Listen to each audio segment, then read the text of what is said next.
Hey, today we're looking at 5 tips to help you improve your CV in English. So whether you are writing your CV for the first time in English, you're looking for your first job, or whether you are looking for a new job and trying to improve your CV, these tips will absolutely help you. So let's get started.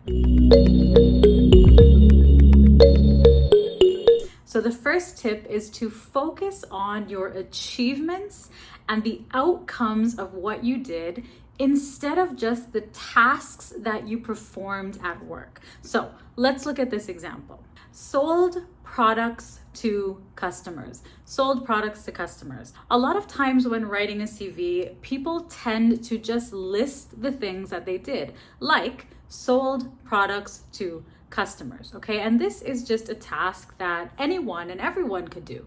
But instead, we want to put the focus on your achievement or the outcome or some kind of accomplishment. And to do this, we need to change the wording, okay? So we can take this statement, sold products to customers, and change it into consistently exceeded sales targets while retaining long-term satisfied clients, okay? So these two statements are very different. Let's look at them side by side. I sold products to customers, okay? So there's nothing here about what you actually accomplished or did for the customers or the clients or for your company, okay? And the second statement, consistently exceeded sales targets while retaining long-term satisfied customers or clients, all right? Now, with this statement, you've mentioned a few different things. You've mentioned that you not only meet, but you exceed your sales targets for your company, okay?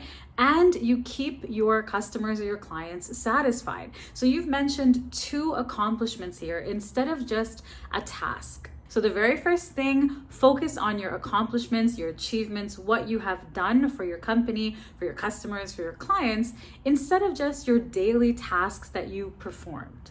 Before we continue, I want to remind you about my Essential English for Business course.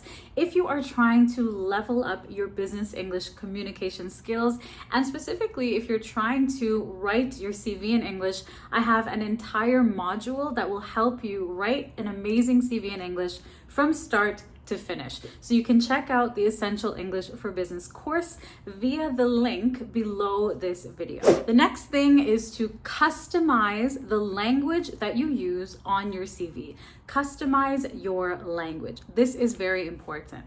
And you can do this by finding keywords in the job advertisement, the job posting, and on the company website.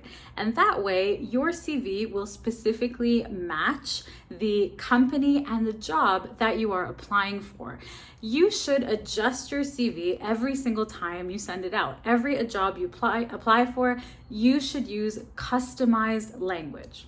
Let's imagine that you are a graphic designer, and on your CV you write, create logos for companies using different software.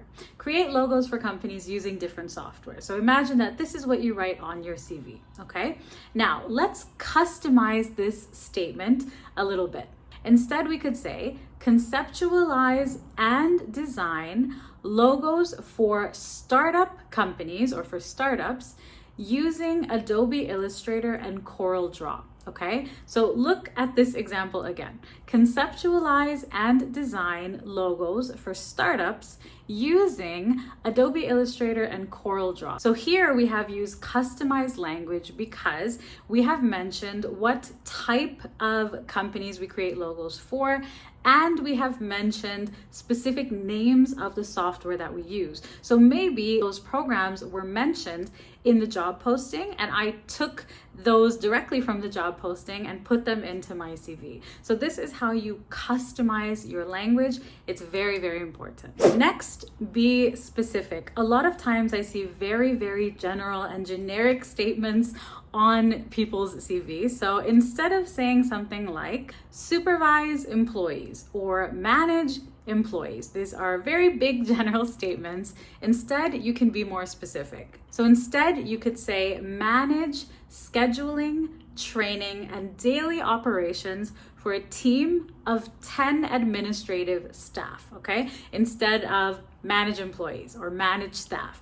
Instead, you're being very specific and you are describing exactly what you manage, how large your team is, what type of team you manage. So this statement gives me a lot more information about what kind of experience you have rather than just manage employees or supervise employees. So be specific. And next, avoid repetition.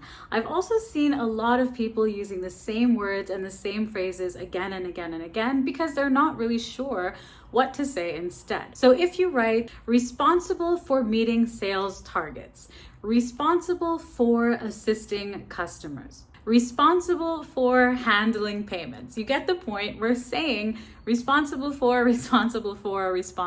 again and again and again. It's not great, all right? So instead, you need to use synonyms and, as I mentioned, focus more on the outcome than just the task, all right? So use synonyms and focus more on the outcome. So instead of responsible for meeting sales targets, we could say exceeded sales targets by 20%. So you sold 20% more than you were supposed to.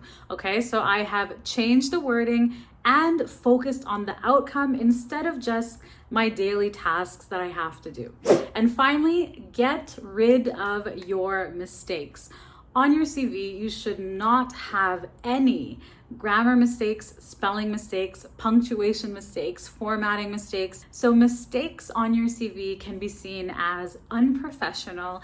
And honestly, there is no reason to have mistakes and errors on your CV because you do have enough time to have it edited, to get someone else to check it. You have enough time to prepare and go through your CV before sending it out, before applying for jobs. So in addition to spell check and grammar check tools, of course, you can get someone else to proofread your CV for you, or you can pay for a service to make sure that you don't submit a CV that is full of mistakes. It is seen as unprofessional, and oftentimes you will not even be considered for the job if you have mistakes all over your CV. So if you are writing your CV in English, keep in mind that it's not just a matter of translating your CV into English from your language. There are a lot of different points to think about when it comes to writing a powerful CV in English. So you can check out my Essential English for Business course, as I mentioned, to learn how to write your CV from start to finish. I also have a background in HR, and this is an area that I specialize in. I do offer one-to-one coaching for English learners on writing your CV. So if that's something you're interested in, I will also link that information down below in the description. So if you have any questions, drop them in the comments.